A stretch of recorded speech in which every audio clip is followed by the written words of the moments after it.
YouTube, what's up guys? So today we're going to talk about a lens because I think this is a bold statement, but I think this is the best lens, and this lens is the Canon 50mm 1.8. So the reason I believe this is the best lens for photographers, I mean there's so many. I mean I can count on all my fingers, to be honest with you, but there's millions, maybe not millions, but there's a lot of reviews about this particular lens on YouTube, and they talk about the specs and the functionalities and all that stuff.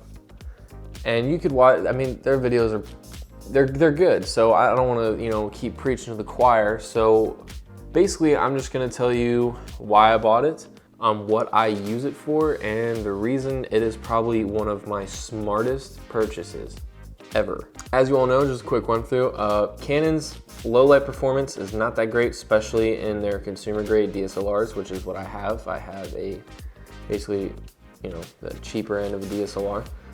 So the low light performance is bad. You can, adapt to that though if you get a low aperture lens, and this is a 1.8 aperture, which is, that's a pretty, it's a pretty wide open. It lets a lot of light in, so you don't have to raise your ISO so high. So that's why I bought it, because of the aperture, and because this thing is insanely cheap compared to other 1.8 lenses, or just prime lenses with an aperture below 2.8 or 2 even. So this is under $200, okay? No, it's under $150 actually. Like, this is a little over $100, and it gets you professional, I mean seriously professional looking images. You see what you can do to compensate if you want the same quality images but like, more authentic, I guess. You have to get a full frame camera. Most people get like a 1.4 aperture lens, even a 1.2, that's super wide open. But I have a cheap DSLR, okay? I think my DSLR still runs, under 500.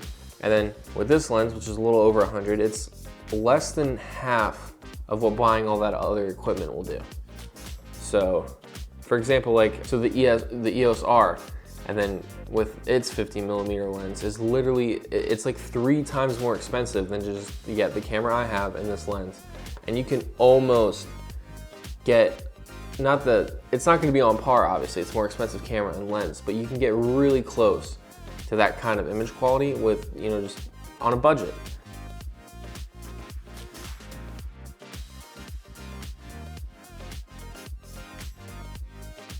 Those are the 2 huge reasons I bought it, is because of its low aperture and because it was well within my budget. And honestly, off of, running my photography business and stuff like that, I've already made my money back on that. But you know what? I could talk about it all day, but I'm just gonna show you. I did a night shoot with some really good friends of mine the other night, and these are some of the photos that came out of it.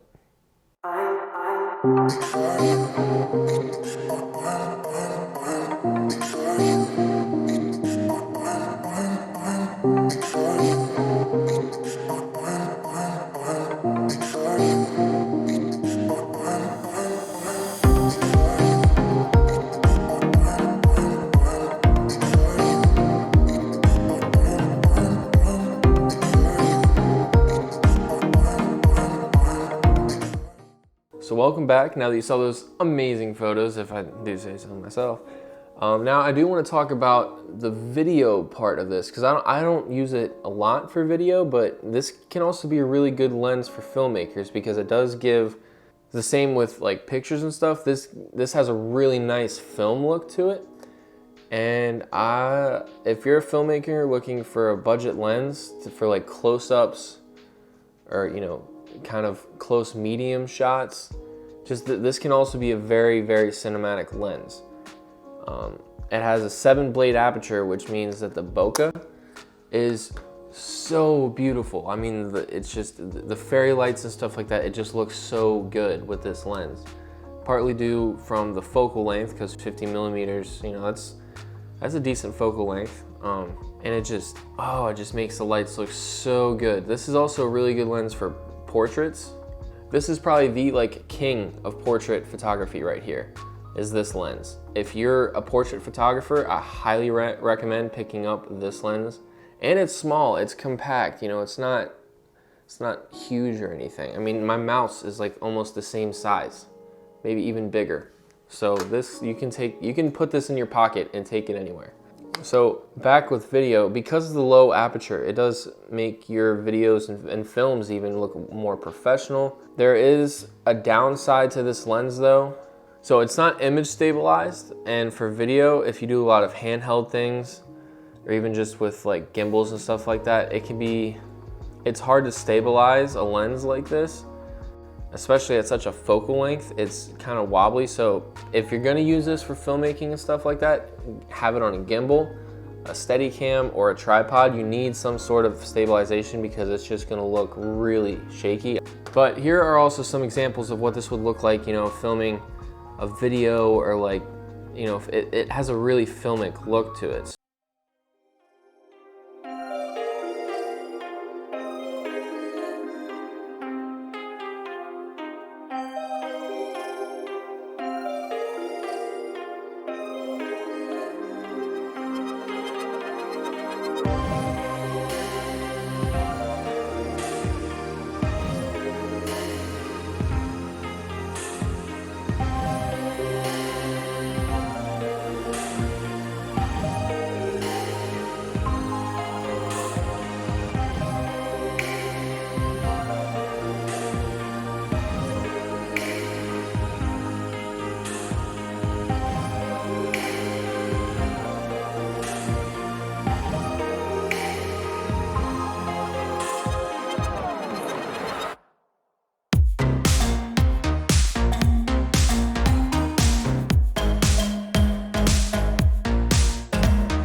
So if you're a filmmaker, I also recommend this lens. The autofocus on this is pretty fast, especially if you use it on a Canon camera, because, you know, native body, native lenses. Autofocus is really fast. I really like that the focus ring doesn't lock up when you're in autofocus. A lot of lenses do that, especially, you know, budget ones, where if you put it on autofocus, the manual focus ring will lock up. But this one doesn't, which is cool. The focus ring is actually pretty smooth too. It's weird though. So if you turn it this way to the right, it's smoother than back this way. I don't know, it feels kind of gritty when you turn it back to the left. That could also just be my lens. But yeah, for the budget and the quality you can get from this thing, it's honestly, it's a steal. And that's why I've never really met somebody who bought this lens and regretted it. So let's go over the pros and let's go over the cons real quick.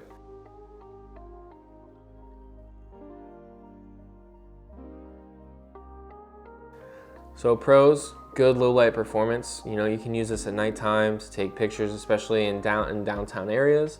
Very nice wide open aperture. The bokeh is really good. It's small, it's compact. You can take it anywhere.